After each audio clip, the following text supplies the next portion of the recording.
Morning student. आज हम लोग जानेंगे पीएच मान और जल का आयनिक गुणनफल।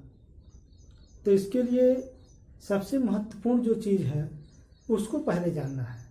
सक्रिय द्रव्यमान, एक्टिव मास, ये क्या है? तो पहले हम जानते हैं एक्टिव मास, सक्रिय द्रव्यमान।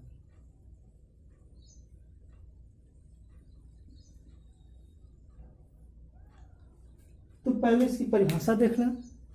इकाई आयतन में उपस्थित किसी पदार्थ के मोलों या ग्राम अणुओं की संख्या को उस पदार्थ का सक्रिय द्रव्यमान कहते हैं। किसी पदार्थ ए के सक्रिय द्रव्यमान को हम बड़े ब्रैकेट में प्रदर्शित करते हैं। इसका मात्रक मोल प्रति लीटर या ग्राम अणु प्रति लीटर होता है। तो इसको हम लिखते हैं पहले, इकाई आयतन में उपस्थित, इकाई आयतन में उपस्थित किसी पदार्थ, हम कोई पदार्थ ले लेते हैं ए, किसी पदार्थ ए के मोलों या ग्राम अणुओं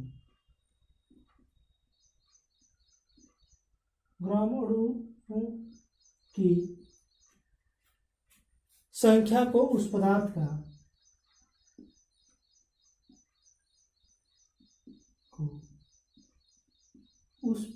का सक्रिय द्रव्यमान कहते हैं।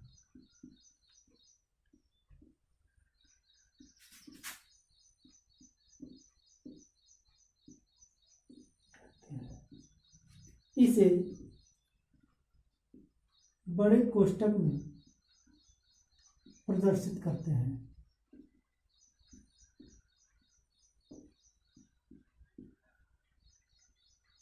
जैसे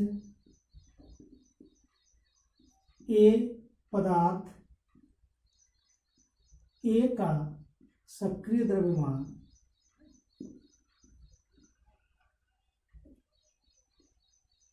बराबर ब्रैकेट में कैपिटल ए, तो बड़े कोष्ठक में कैपिटल ए।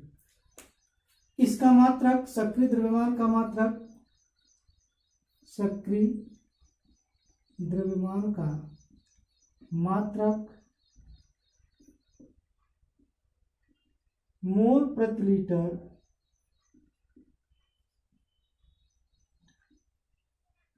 या ग्राम अणु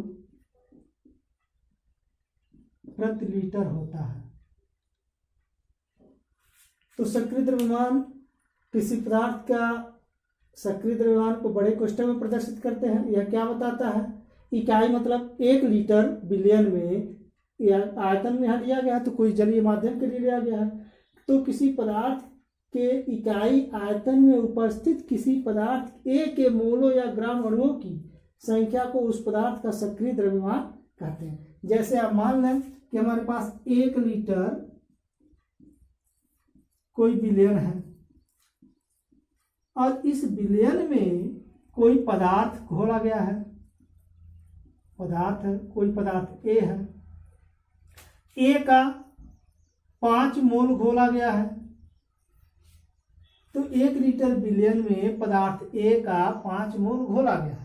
तो 1 लीटर में पदार्थ ए कितना उपस्थित है? 1 लीटर मतलब इकाई आयतन। तो 1 लीटर इकाई आयतन में उपस्थित किसी पदार्थ के,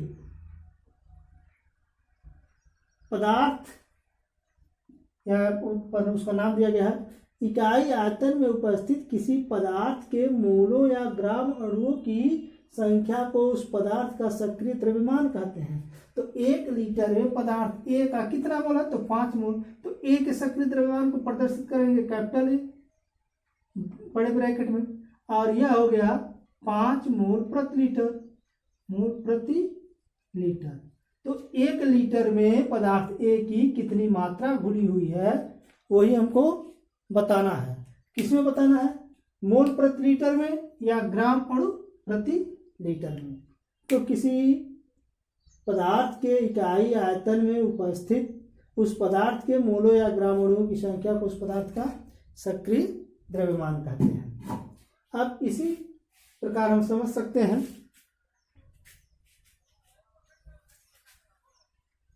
कि अगर कोई विलयन है, हम जल ही ले लें और हम कहें कि 1 लीटर जल में यह जल है, 1 लीटर जल में कोई आयन है, जैसे H आयन है, तो H आयन के कुछ मोल या ग्राम आयन होंगे। तो कितने ग्राम आयन है? तो मान लो H आयन की जो मात्रा है वो ग्राम अणु आयन में, तो हम कह सकते हैं 5 ग्राम आयन प्रति लीटर। मान लो 1 लीटर में इसके 5 ग्राम आयन हैं, तो 5 ग्राम आयन इसके 1 लीटर में है, या इसके 5 मोल 1 लीटर में है, तो यही हाइड्रोजन आयन का सक्रिय द्रव्यमान हो जाएगा। तो इसको बड़े कोष्ठक में प्रदर्शित करेंगे और यह हो जाएगा 5 मोल या 5 ग्राम आयन प्रति लीटर या मोल प्रति लीटर। तो यह सक्रिय द्रव्यमान पढ़ेंगे, हाइड्रोजन आयन का सक्रिय द्रव्यमान। इकाई आयतन, यहाँ जल कितना है? 1 लीटर है। 1 लीटर में H आयन की मात्रा, वही उसका सक्रिय द्रव्यमान कहलाएगा। या मोलर सांद्रता भी कहते हैं, इसको मोलर सांद्रता भी कहते हैं। क्या कहते हैं? मोलर सांद्रता या मोलर सांद्रता। तो किसी विलयन में उपस्थित H आयन की मोलर सांद्रता को बड़े ब्रैकेट में H आयन को लिखकर प्रदर्शित करेंगे। अब इसके आधार पर हम जानेंगे जल का आयनिक गुणनफल। उसको जानने के लिए एक छोटा सा परिभाषा और जानना पड़ेगा जो इंटरमीडिएट का है। तो पहले उसको जानते हैं। हम जानते हैं कोई पदार्थ क्रिया करके उत्पाद बनाता है, तो क्रिया जब होता है तो उसकी दर भी होती है, क्रिया कितनी तीव्र हो रही है, मंद हो रही है, और यह सब निर्भर किस पर करेगा? पदार्थ की मात्रा पर, इनिशियल मात्रा पर, प्रारंभिक मात्रा पर निर्भर करेगा कि क्रिया कितनी तेज हो रही है। तो इसको समझने के लिए पहले हम एक छोटा सा एग्जाम्पल लेकर समझ रहे हैं। अगर हमारे पास थोड़ी मात्रा में कोई पदार्थ है,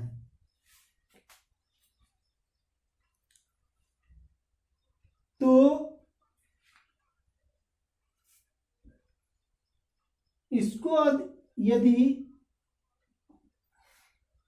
हम गर्म कर रहे हैं,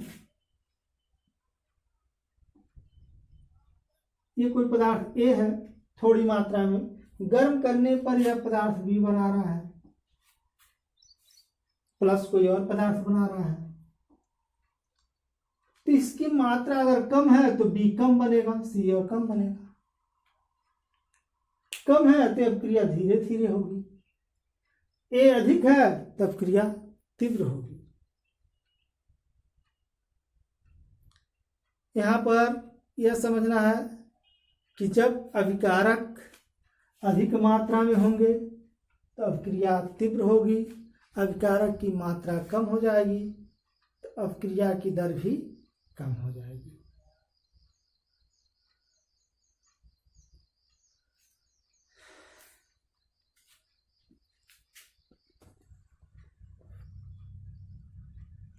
तो अब हम समझते हैं कि अपक्रिया की दर क्या है। तो इसको कम शब्दों में पहले समझना। कोई भी अपक्रिया होगी तो उस पदार्थ की मात्रा पर निर्भर करती है। जैसे हमारे पास एक लकड़ी हो, उसको हम जला रहे हैं तो धीरे धीरे जलेगा, लेकिन वही लकड़ी हम अधिक मात्रा में एकत्रित कर लें और तब उसमें आग लगाएं तो आग तेजी से पकड़ेगा और सभी लकड़ियां बहुत तीव्र गति से जलेंगी। तो मतलब लकड़ियों की संख्या जितनी अधिक है उसमें आग पकड़ने की संभावना भी उतनी ही तेज है। आग पकड़ेगा तो और तेज दर से पकड़ेगा, तो वह जलकर जल्दी राख होगा। अगर एक लकड़ी को हम धीरे धीरे जला रहे हैं तो उसको जलने में थोड़ा समय लगेगा, लेकिन वही कई समूह में मिल जाएगा तो वह एक दूसरे को भी जलाने में सहायक करेंगे या स्वयं बहुत तेजी से जलेगा। तो इस तरह से हम समझ सकते हैं किसी रासायनिक अपक्रिया में किसी पदार्थ की क्रिया करने की दर, ये कोई पदार्थ है, अकेले क्रिया करके कोई पदार्थ भी बना रहा है या कोई अन्य पदार्थ बना रहा है, तो यह अभिकारक है या कोई पदार्थ है, तो यह क्रिया करके बी बनाया या सी बनाया। और कोई रासायनिक अपक्रिया जिसमें दो पदार्थ मिलाए गए हैं और सी प्लस डी बना, तो इस पदार्थ की क्रिया करने की दर इसके मात्रा पर निर्भर करेगी और इस रासायनिक अपक्रिया की दर इन दोनों के मात्राओं पर निर्भर करेगी। और इसी को द्रव्य अनुपातिक क्रिया का नाम दिया गया और इस नियम में बताया गया, ये बहुत ध्यान से सुनेंगे, द्रव्य अनुपातिक क्रिया का नियम, किसी पदार्थ के क्रिया करने की दर उस पदार्थ के सक्रिय द्रव्यमान के समानुपाती होता है। अगर इसके क्रिया करने की दर r है, रेट, तो यह इसके सक्रिय द्रव्यमान के समानुपाती होगा। और किसी रासायनिक अपक्रिया की दर अभिकारक पदार्थों के सक्रिय द्रव्यमानों के गुणनफल के समानुपाती होता है। अगर इसकी अपक्रिया करने की दर r है तो यहाँ r समानुपाती होगा a और b के सक्रिय द्रव्यमान, और सक्रिय द्रव्यमान आप जान चुके हैं क्या है, इकाई आयतन में मोलों की संख्या। तो इस रासायनिक अपक्रिया की दर अभिकारक पदार्थों के सक्रिय द्रव्यमानों के गुणनफल के समानुपाती, और कोई अकेला पदार्थ क्रिया कर रहा है तो उसकी दर उसके सक्रिय द्रव्यमान के समानुपाती होगा। इसी नियम पर हम समझेंगे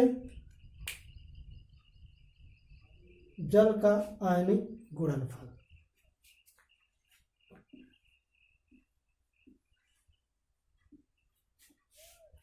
अब देखते हैं जल का आयनिक गुणनफल। जल का आयनिक गुणनफल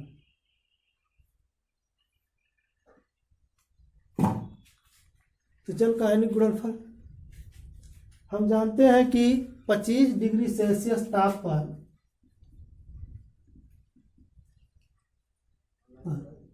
जल का आयनिक गुणनफल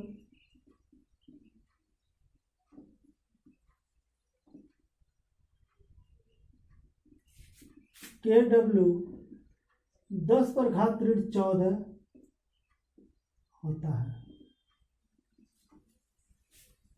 या 1.0 × 10⁻14 होता है। लेकिन अब इसका निगमन कैसे किया जाएगा ये जानेंगे। तो यह पहले याद रखेंगे कि 25 डिग्री सेल्सियस ताप पर जल का आयनिक गुणनफल 10⁻14 होता है। इसको समझने के लिए पहले यह जानें, जल में जो जल के अणु होते हैं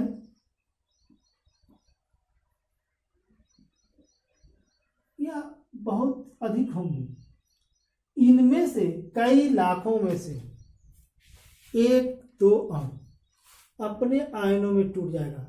तो H2O का आयनन कैसे होता है, H आयन में और OH आयन में।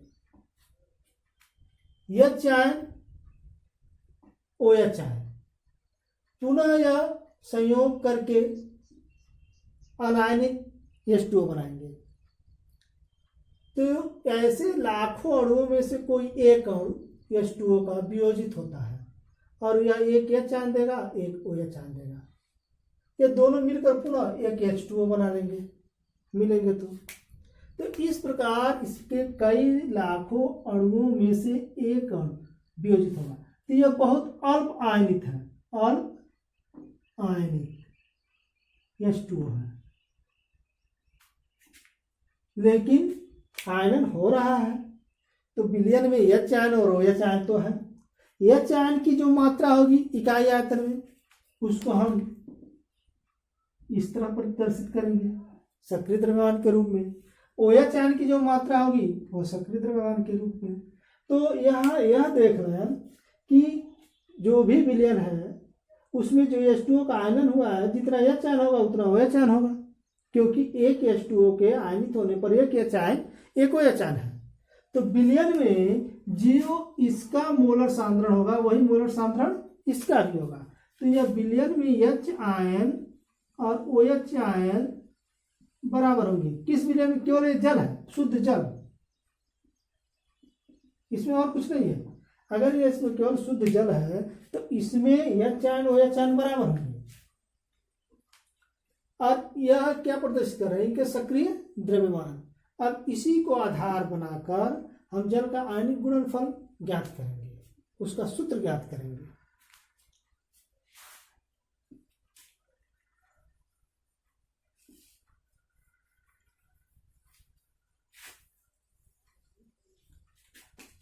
तो जल का आयनन निम्न प्रकार से होता है।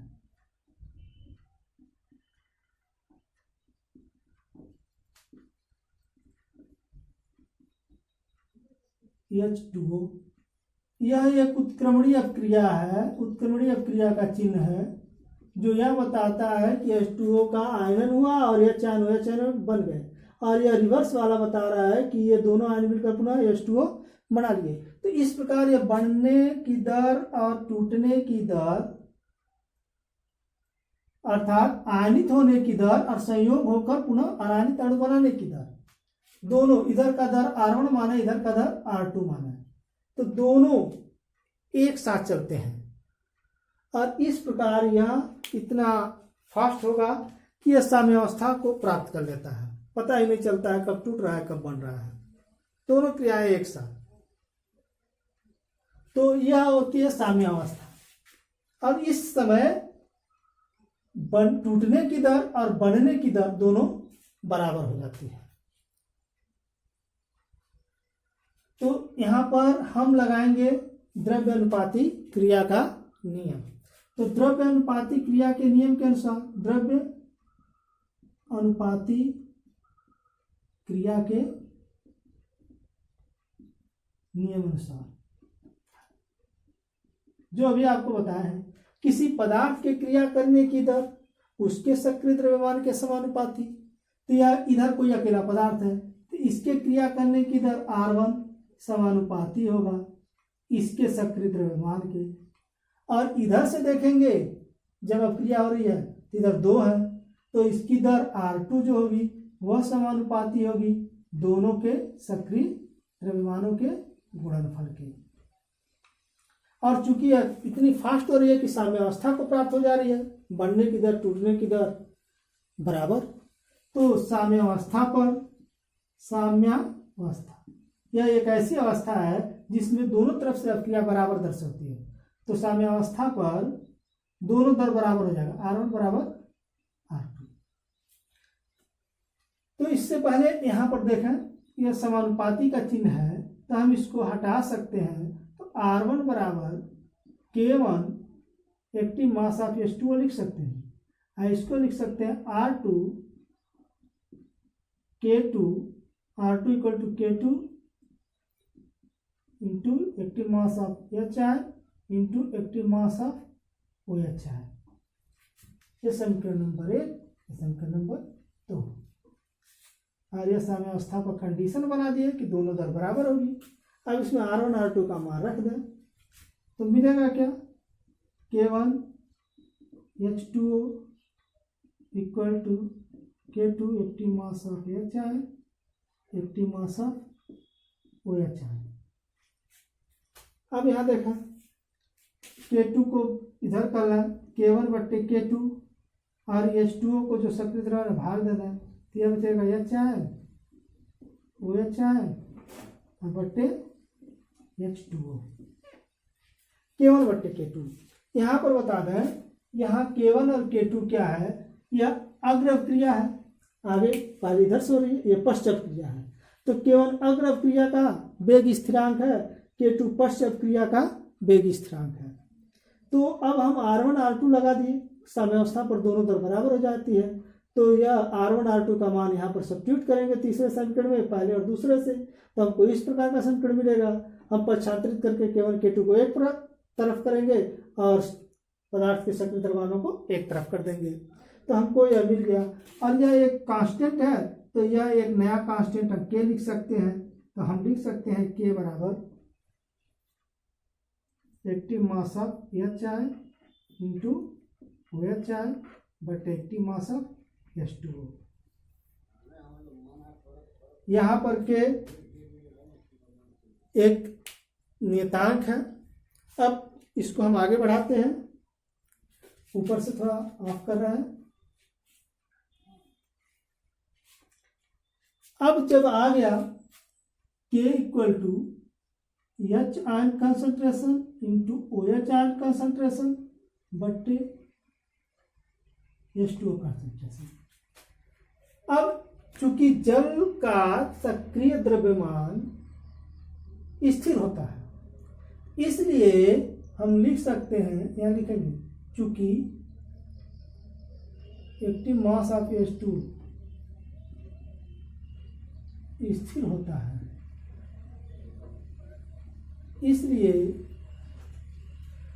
K इंटू H2O इसका गुणा कर देंगे और active mass of H ion और OH आयन। और यह के एक नियतांक है, H2O स्थिर है, यह भी एक नियतांक है। ये दोनों मिलकर गुणा होगा तो एक नया नियतांक आएगा जिसे KW कहेंगे। जैसे ये 5 है तो इसका मान कुछ ना कुछ होगा, 2 3 4 कुछ भी हो। तो जैसे 5 है, 2 है तो 5 दूना 10, एक नया अचर राशि। तो एक नई अचर राशि KW से प्रदर्शित करेंगे। और यह हो गया H आयन और यह हो गया OH आयन। तो यही जो नई राशि आई है KW, यही जल का आयनिक गुणनफल है। जल का आयनिक गुणनफल। और प्रयोग द्वारा देखा गया कि 25 डिग्री सेल्सियस पर जल का आयनिक गुणनफल KW का मान 1.0 × 10⁻14 प्राप्त होता है। तब समीकरण नंबर 4 से KW का मान वहां पर सब्स्टिट्यूट कर देंगे। तो यह एक से कोई मतलब नहीं है, 10⁻14 लिख सकते हैं। तो 10⁻14 बराबर H ion into OH ion. अब चूंकि शुद्ध जल में H आयन OH आयन बराबर है,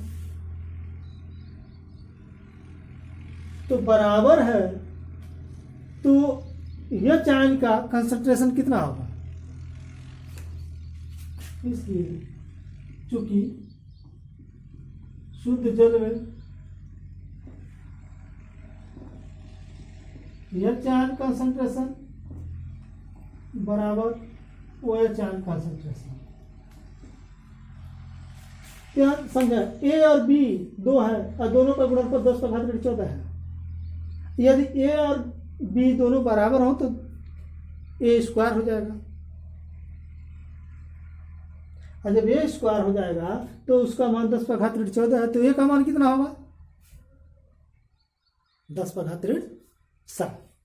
तो जब दोनों बराबर हैं तो इसका मान कितना हो जाएगा 10⁻7 मोल प्रति लीटर।